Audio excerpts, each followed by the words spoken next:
ఇదే 5 సంవత్సరాల క్రితం 2014-19లో ఆయన ఏదైతే వాగ్దానాలు చెప్పి అరచేతిలో వైకుంఠం చూపించి జేబులో డబ్బులు 10 రూపాయలుంటే ₹1,00,000 యొక్క విజన్ చూసి హంగామా చేసినటువంటి తప్పులకే ప్రజలు మళ్ళా ఎందుకు ఓడించారు? ఈ రెండిట్లో అర్థమైంది ఏంటిది అంటే చంద్రబాబు నాయుడు అనే ఆయన్ని ప్రజలు నమ్మటం లేదు కాబట్టే.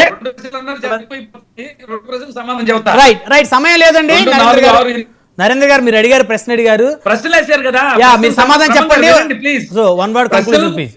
ఆయన బ్రహ్మం గారు బాలాజీ గారిని 2 ప్రశ్నలు అడుగుతున్నా అన్నాడు.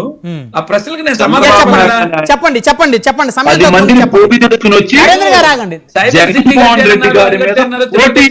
తెలంగాణలో ఎందుకు ఓడిపోయిందంటే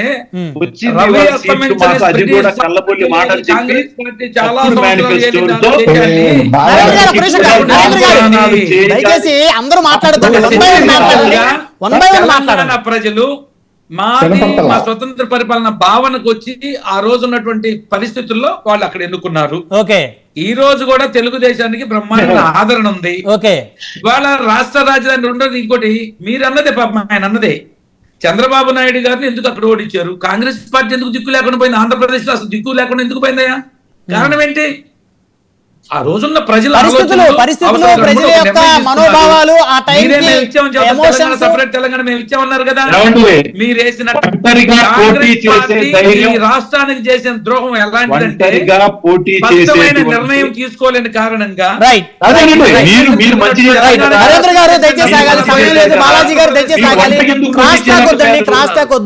క్రాస్ టాక్ వద్దు.